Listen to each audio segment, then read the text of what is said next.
All right, UFC 318, Dustin Poirier versus Max Holloway 3 is a few weeks away, and it's not as bad as I thought it'd be. There are a couple of fights on the card that are like secret bangers, and there are like decent amounts of rank level fights throughout the entire card. But my problem, however, is stemming from the fact that the bout order is really pissing me off. And I don't know why the UFC does this. Like, if the UFC actually like properly orders their cards, people won't be complaining as much. Like, will people still be complaining? To a certain extent, yes. But it's not just that the UFC a lot of the time they understack a lot of their cards. It's also the fact that they don't even place certain bouts in the correct order. So today I'm here to properly fix the UFC 318 main card and just give my reasonings as to why each fight should be placed as such. So without wasting any more time, let's jump right into the video. All right, so we're gonna first start off with Michael Johnson versus Daniel Zellhuber. Like, I think this should be the headliner of the prelims. I can see this being a fun scrap. Michael Johnson, 39 years old, still coming out here whooping everyone's ass. And meanwhile, Daniel Zellhuber, he was a recent prospect that the UFC was trying to promote up until his last fight against Esteban Ribovics. But can I be real? I don't necessarily think Daniel Zellhuber is all that fun. Like, he's not boring by any means, but like outside of him just jabbing at range and just occasionally throwing some elbows and some calf kicks, like what does Daniel Zellhuber to do that makes you go like, oh shit, he's must see TV. Like his fight with Esteban Ribovics, the reason why it was so fun is because Ribovics was beating the shit out of him, and Daniel Zellhuber like proved that he has an Iron Maid chin. And while Michael Johnson, like, yeah, he can be fun. He can get a knockout early. He can find a way to get fluke knocked out in the process. But I just don't think Michael Johnson or Daniel Zellhuber at this stage of their careers bring anywhere near the hype of anyone on the main card. I think Michael Johnson and Daniel Zellhuber, they're good, but they're very far away from the rankings of the lightweight division. And I think there's a lot more matchups here on this card that have like genuine stakes. Like, oh, this guy's going to be ranked top 10 in the division. Or like, oh, this guy's going to get into the rankings of the division. Like, oh, this guy's going to put on a barn burner and hopefully find himself as a top 8 opponent.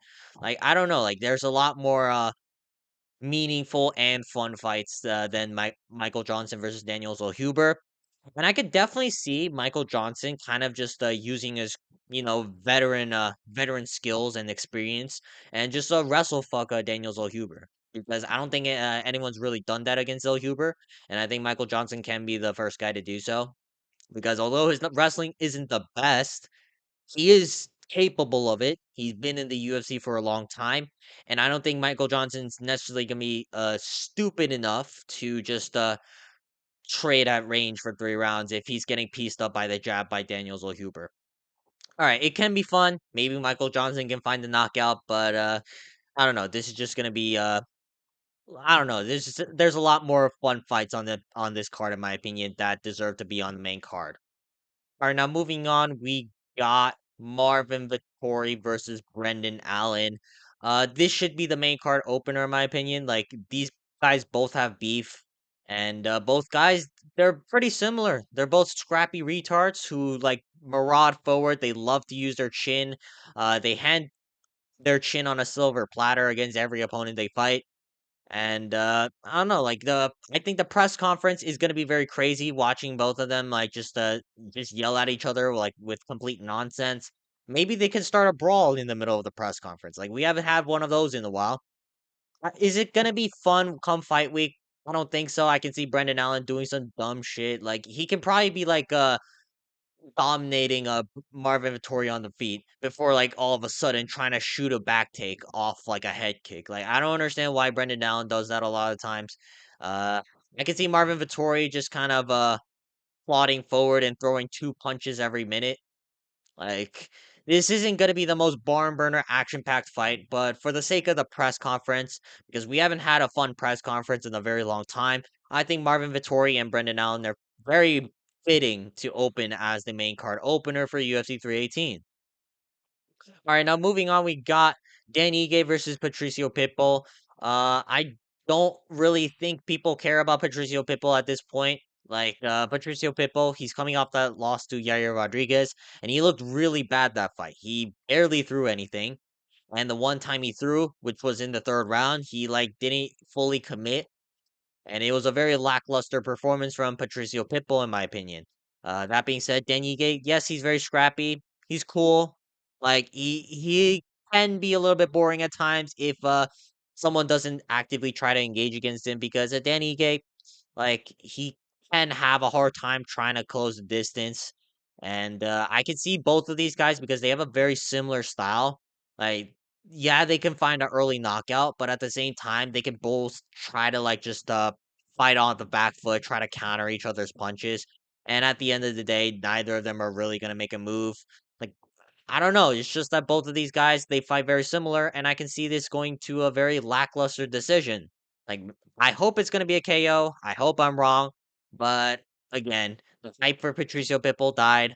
Dan Ige, he's cool, but he's bottom of the featherweight rankings, and also this could be a very boring fight.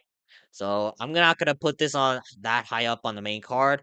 But at the same time, both of these guys have a lot of name value, which is why I put them as the second fight on this card. All right, now moving on to the feature fight, we got Paulo Costa versus Roman Kopylov. Roman Kopylov, he's one of the most dynamic strikers to watch in the upper weight classes. He is very fun to watch, in my opinion. Must see TV. If you're looking for a pure striker, then Roman Kopylov is your guy, in my opinion.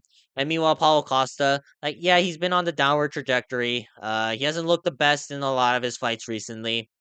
His fight with Sean Strickland, especially, it kind of showed that Paulo Costa is not very technically good, or at least the best in the middleweight division. But Paulo Costa always brings a fun press conference.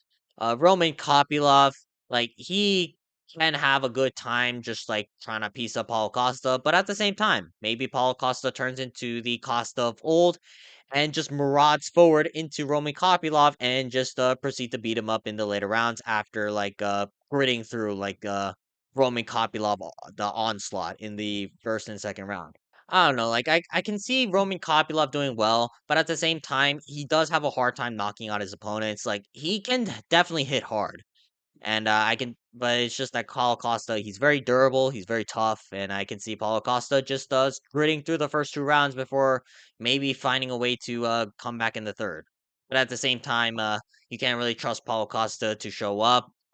He's pulled out of a lot of his recent fights, and I would like to see this as a co-main event, but at the same time, Paulo Costa, he isn't exactly the most reliable. So I'd say put him as the feature fight for this card.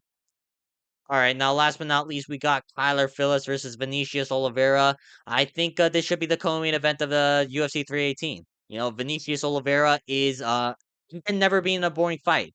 Vinicius Olivera is the new guy on the block for the Brazilian TikTok casuals that watch a bunch of 1 minute highlight reels of Alex Pereira, Carlos Prates, fucking Michelle Pereira at some point, and they just go oh, these guys are gonna be the next champion. Vinicius Oliveira is the next up, and I think it's good that this guy is headline or co-maining as for UFC 318. Meanwhile, Kyler Phillips, yeah, he had that very uneventful performance against Rob Font, but he had a lot of hype coming in at one point. He was on a 6-fight win streak prior to losing to Rob Font, and he absolutely decimated Pedro Munoz prior to fighting Rob Font. Now, does that really mean that much in 2025? Not necessarily, but at the same time, Kyler Phillips has shown that he can be very dynamic. He can be a very elusive.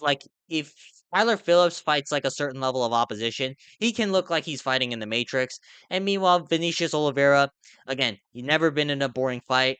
He's always looking to finish you with some crazy shit, whether it be spinning back fist, flying knee, or like fucking the DDP 1-2 down the pipe where he's like running in with his eyes closed. I can just see this being an all-out banger, and I think I don't know, you gotta put both of these guys as the co-main event because whoever wins this fight, their hype in the bantamweight division either is back or is going to continue to build. And I can see both either one of these guys fighting a top 10 opponent in the bantamweight division very soon. All right, that's going to be it for today's video. Leave a comment down below how you guys would stack UFC 318 because again, this isn't a bad card. It's just that the UFC always fucks up their orders and it looks a lot worse than it actually is. I'm actually pretty excited for this card, but hopefully the UFC can actually change their bout order and actually put on somewhat of a promotable main card. Like, I don't really need to see Robert Valentin versus Ateba Gautier as the feature fight of a pay-per-view in 2025. Nor do I really need to see 39-year-old Michael Johnson versus Gab Merchant Daniel Huber as the main card opener to a pay-per-view. But yeah, other than that, uh leave a comment down below what you guys think. And if you guys want to see more videos like this, make sure to like and subscribe. And until I post another video, I will see you guys next time. Peace.